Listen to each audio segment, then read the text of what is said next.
Well, good morning, South Africa. I'm so excited to be with you this morning. It is Friday, the 23rd of May, and we are on day 1884. I want to welcome you as you come online. Yep, we are out of town. We are getting ready for my daughter's wedding, and I tell you what, it is so busy, so exciting, and so wonderful. All right, so let's get right into today's topic. Today, I want to deal with the topic entitled A Stumbling Block. A stumbling block. All right, Romans chapter 14 verse 13 states the following. Therefore, let us not judge one another anymore, but rather resolve this, not to put a stumbling block or a cause to fall in our brother's way. Now, what does that mean? It means this, whether we like it or not, we often cause our brothers and sisters to stumble. All right, we do things that bring them to the place where they could actually have an offense, or they have unforgiveness towards you, or that something happens that they actually get to the place where they stumble in their Christian walk. And it's all because we often want to just prove ourselves right. Now, one of the things that Paul does teach us very, very nicely in Corinthians, he says this. All things are wise, but not all things are expedient. In other words, and all things are lawful, and not all things are expedient. What does that mean? It means you have a right to say something. You have a right to put your foot down, but it's not the most intelligent, wisest move at the time. You see, if we are going to continue to have this attitude of, I need to win the fight, we're going to lose the battle. Rather sit down and say, listen, this fight is not that important.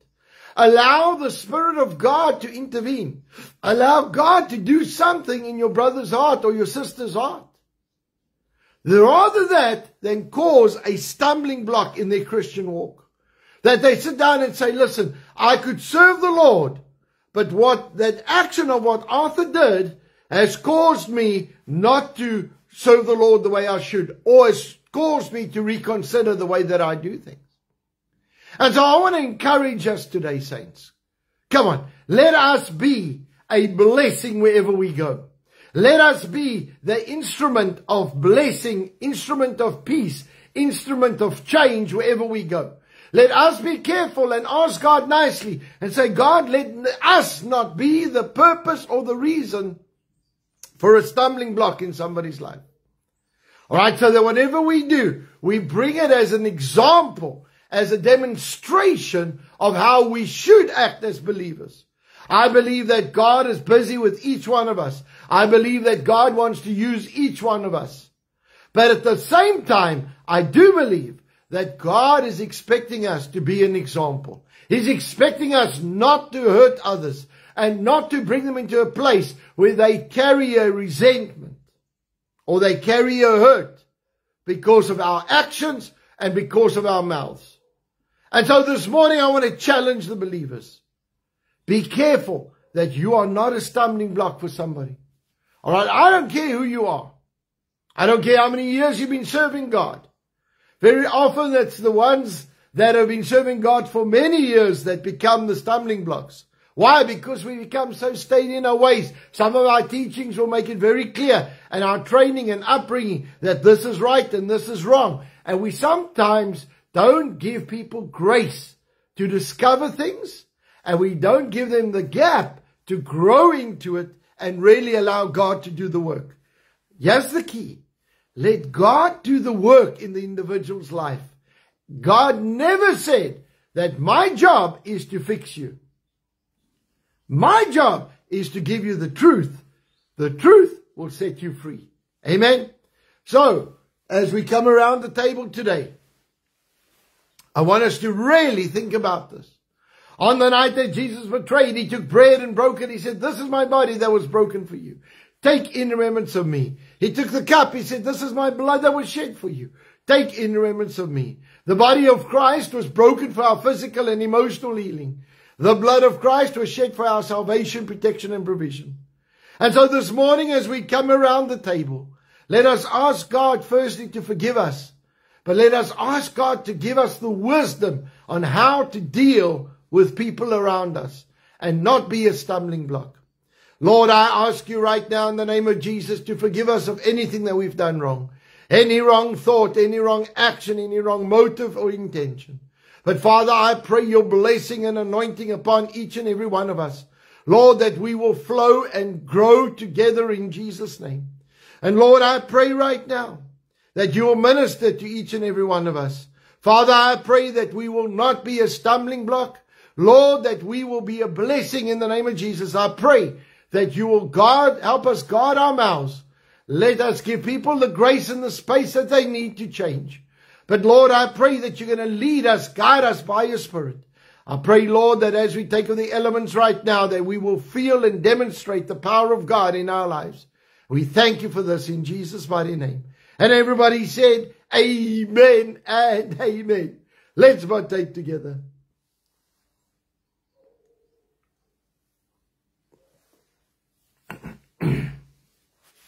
Lord, right now we release the dunamis power of God over our physical bodies. I thank you, Lord, that we walk in divine health and divine healing as ours.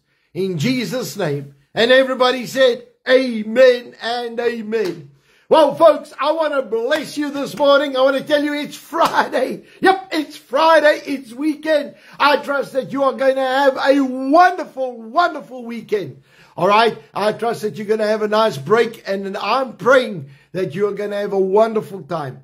All right. As for me and my house, we are getting ready for a big wedding. And so I'm going to pray over that. And I'm also going to pray for those traveling. There's many people coming in from all over. And so that God will just protect everybody on the roads. The roads are exceptionally busy at this time. When I came down. And so I want to just say, I am so excited about what God is going to do.